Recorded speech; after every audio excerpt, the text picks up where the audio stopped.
ఏం చేస్తున్నావు? అమ్మా నీకు చింతపండు పులిహోర అంటే ఇష్టం కదా, అది చేస్తున్నాను.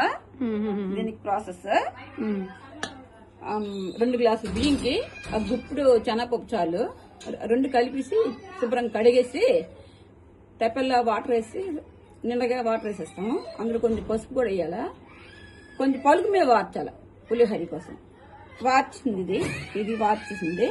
ఇందులోన పచ్చి కరివేపాకు ఇలాగ వేస్తే స్మెల్ బాగుంటుంది పులిహోరకి. ఇలాగ వేసి ఆయిల్ కూడా కొంచెం వేయాలి, కొంచెం ఆయిల్ కూడా కొంచెం అప్లై చేయాలి. ఇలాగ మూత పెట్టి ఉంచేయాలి కరివేపాకుకి. దాని తర్వాత పోపులు నానబెట్టుకోవాలి, ఒక ఈ మాత్రంలాగా నానబెట్టుకొని నానిన తర్వాత ఇలాగా పిసికిసి జల్లీలో వడపట్టుకోవాలి. పిప్పులు ఉంటాయి, ఏవైనా ఉంటే వచ్చేస్తాయి. ఇది మరిగించుకోవాలి పొయ్యి మీద పెట్టేసి. మొగ్గు తీసిన కదా ఇలాగ ఉడకాలి. చింతపండు పులుపు తీసిన దాకా ఇలాగ ఉడకాలి. అందులోన ఉప్పు ఈ మాత్రం పడుతుంది వేస్తే, నేనైతే చిన్న బెల్లం ముక్క ఈ మాత్రం చిన్న బెల్లం ముక్క కూడా వేస్తాను నేను. ఉడికిపోయింది, ఇక ఆర్పియాలి. ఆర్పిసాను. ఈ కన్సిస్టెన్సీలో చింతపండు పుల్లో చింతపండు జ్యూస్ అండ్ సాల్ట్, అలాగే నువ్వులు పొడి కూడా వేయాలి, టేస్ట్గా ఉంటుంది, హెల్త్కి కూడా మంచిది. ఇవి బాగా వేపాలి. కొద్దిగా వాటర్ వేస్తే బాగా పొంగుతాయి గింజలు. కొంచెం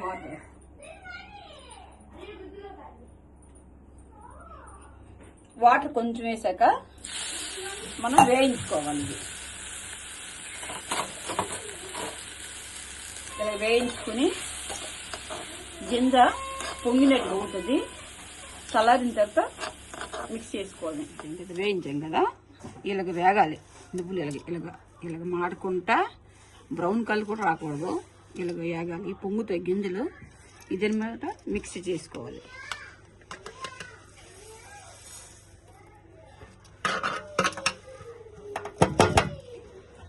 ఆయిల్ వేస్తున్నాను, ఏమాత్రం ఆయిల్ ఉండాలి. అందులోన కొంచెం మరగాలి, కొంచెం మరిగితే బేగి వెళ్తుంది, స్మెల్ కూడా వస్తుంది. ఈ పోపు సామాన్లు చూడండి, కాకపోతే పల్లీలు, పచ్చిమిర్చి, కరివేపాకు, అల్లం చిన్న చిన్న ముక్కలు కట్ చేసుకుని, బఠానీలు నైట్ నానేసుకోవాలి. ఒక అరసోళ్ళలాగా నానేసుకొని, హాఫ్ గ్లాసు నానేసుకొని తెల్లవారి శుభ్రం కడిగేసి విజలు పెట్టుకోవాలి. 3 విజల్లో ఇవి బఠానీ సాల్ట్ వేసి పెట్టుకోవాలి. గడ్డలుప్పు పర్వాలేదు, గడ్డలుప్పు మంచిది, నేనైతే గడ్డలుప్పు వేసాను. రాక్ సాల్ట్ 3 విజలు పెట్టుకుంటే ఇలాగ వస్తాయి గింజలు. మరి మెత్త కాకుండా మరీ గట్టి కాకుండా కట్ట సరిపోద్ది. ఇవి పోపు, ఇక పోపు సామాన్లు ఇవ్వండి. ఆవాలు వేస్తున్నాను. ఇప్పుడు మరిగిపోయి ఆయిల్ మరిగిపోయింది, ఆవాలు వేస్తున్నాను. కొంచెం మినపప్పు ఎక్కువ వేస్తే గట్టికి పళ్ళు తగులుతాయి, చికాకు అవుతాయి పిల్లలు. శనగపప్పు కొంచెం వేస్తున్నాను.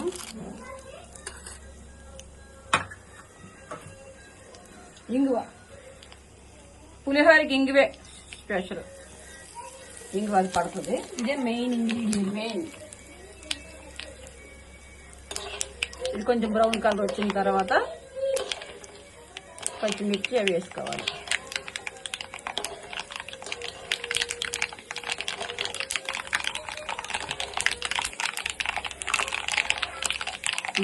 ఇక్కడ పచ్చిమిర్చి, కరివేపాకు, పలుకులు వేస్తాం, పలుకులు వేసేయాలి.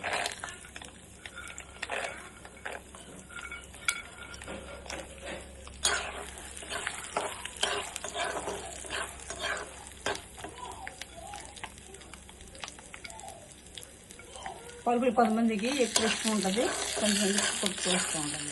20 కేజీ ఎక్కువ ఉండాలి.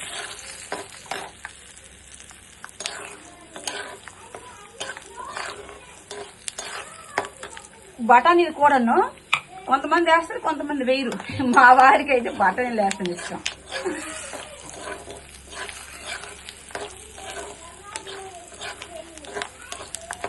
తర్వాత ఇవి వేసుకోవడమే. అల్లం ముక్కలు కూడా వేసుకోవాలి.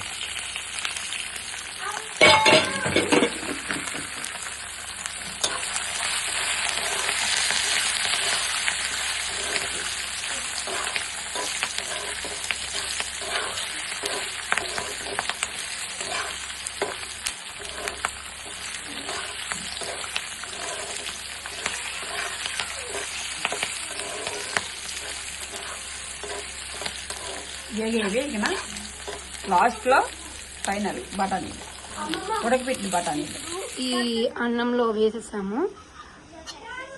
ఇందాక ఉడికించాం కదా, ఆ చింతపండులో వేసాము.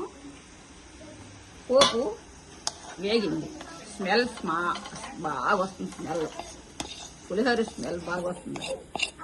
ఇదంతా వేసి అందులోన ఒక నిమ్మకాయ కట్ చేసి వేసుకుంటే స్మెల్ చాలా స్మెల్ వస్తుంది.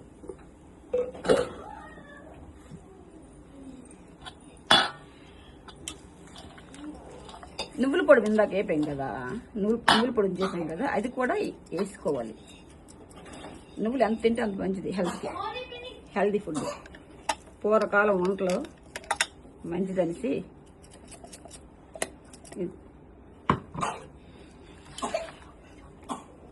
పులిహోర రెడీ. సూపర్గా ఉంది, సూపర్గా వచ్చింది పులిహోర.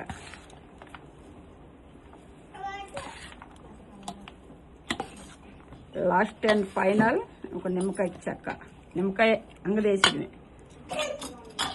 ఇది నిమ్మకాయ వేస్తే స్మెల్ బాగా వస్తుంది, కలర్ కూడా సూపర్గా ఉంటుంది.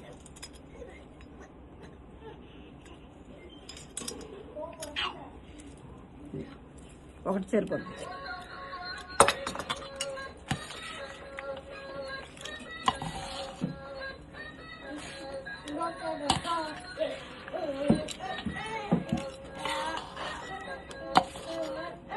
పులిహోర రెడీ.